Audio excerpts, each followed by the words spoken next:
Olá, esse é o vídeo 3 da quarentena, já tá virando rotina. Vamos lá. Eu vou responder o Marcelo, que postou assim. Eu tenho um rebaixamento auditivo em 4, 6 e 8 kHz de grau leve a moderado, com outros exames ok, dentista ok. Tentei várias medicações, ansiolítico, antidepressivo, psicólogo, psiquiatra, acupuntura e nada resolveu.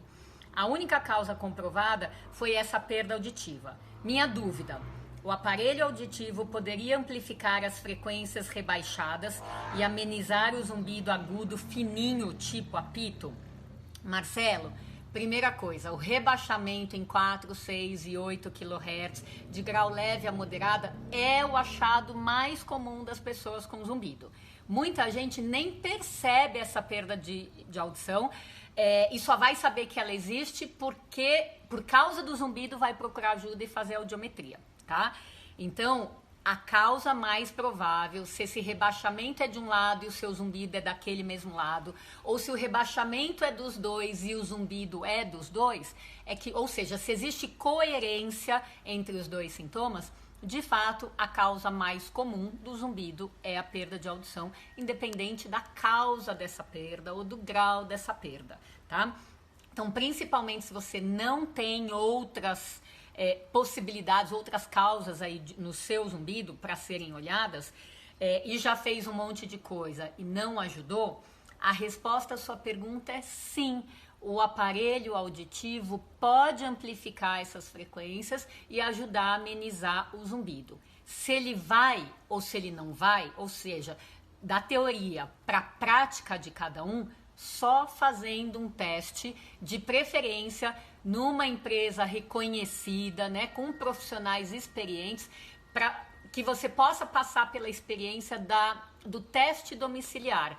Eu acho isso uma super vantagem, poder experimentar, né? Fazer um test drive com o aparelho auditivo, levar para casa por alguns dias a combinar aí com a sua empresa e você poder observar a impressão, tanto nesse rebaixamento, que tem gente que não dá valor, mas acaba melhorando da sensação dele, como do zumbido, tá?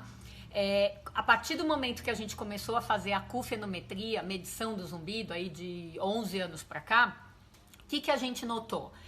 Em quem tem rebaixamento em 4, 6 e 8 kHz, independente da causa, é quase garantido que vai ter também de 9 kHz a 16 kHz, tá?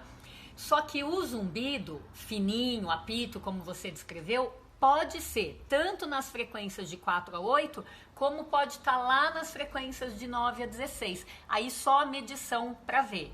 E o que a gente sabe? Quanto mais aguda a frequência, menor a capacidade da amplificação ajudar no zumbido por si só. Daí o outro recurso do gerador de som, ser ligado também em paralelo com a amplificação, para que ele possa estimular zumbidos aí de várias frequências sonoras diferentes, tá? E lembrar que por mais que o test drive das empresas que são conscientes dessa importância, seja uma coisa super útil, nem sempre a resposta ao zumbido acontece nesses dias de test drive. Às vezes só depois que a pessoa adquire o aparelho e faz o acompanhamento é que ela vai ter a melhora do zumbido, tá? Então, boa sorte para você. A Fati Palermo comenta assim: eu tenho zumbido há 7 anos e agora percebi perda auditiva. É possível reverter? Eu não quero usar aparelho auditivo. Se curar o zumbido, vai melhorar a audição? Fati Palermo, você não colocou aqui quantos anos você tem, mas pensa comigo, olha, se você tem zumbido há 7 anos e a causa mais provável do zumbido é uma perda auditiva, mesmo quando a pessoa não percebe que ela existe, é muito provável que você já tivesse essa perda antes dos 7 anos que você percebe o zumbido. E só agora essa perda está aumentando a ponto de você ter percebido, Tá? Então, quando acontece dessa maneira, a pessoa fica com a ideia de que a perda auditiva está vindo por causa do zumbido. Então, a resposta é não. Isso está errado e esse pensamento está errado e se tratar o zumbido, não vai recuperar a perda de audição. Tá? O jeito mais simples que eu tenho hoje de explicar para as pessoas a relação entre zumbido e perda é pensar numa empresa. Todo mundo tem essa noção, tá? Então a empresa tem lá um X de funcionários trabalhando e à medida que alguns deles param de trabalhar, aquela região da empresa fica mais deficitária, menos gente fazendo aquela função. E a região ao redor se ajeita para trabalhar a mais, como se fosse uma tentativa de compensação, tá? Então, a parte trabalhando a menos é a perda da empresa e a parte trabalhando a mais para compensar é o zumbido da empresa. Nessa maneira, eu acho mais fácil da gente entender.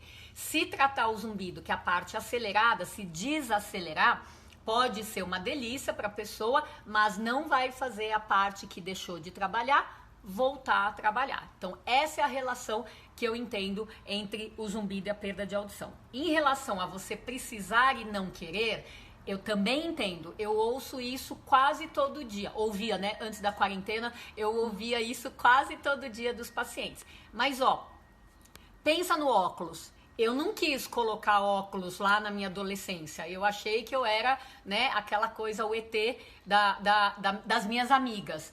E desde hoje, que já foi muito tempo desde a adolescência usando os óculos, eu tive uma super vantagem que até hoje o meu grau de miopia nos 2 olhos é o mesmíssimo de quando eu coloquei óculos na adolescência. Ou seja, tô te falando isso, primeiro porque eu entendo essa questão de querer, de precisar e não querer. Mas eu tô te mostrando com o meu exemplo a questão de você poder estabilizar o seu grau de zumbido e perda de audição se você aceitar uma ajuda que o aparelho tem para te dar. Então, vai atrás desse test drive que eu comentei aí na outra resposta, para que você possa desmistificar e ver com seus próprios olhos que às vezes não é o fim do mundo usar aparelho de audição.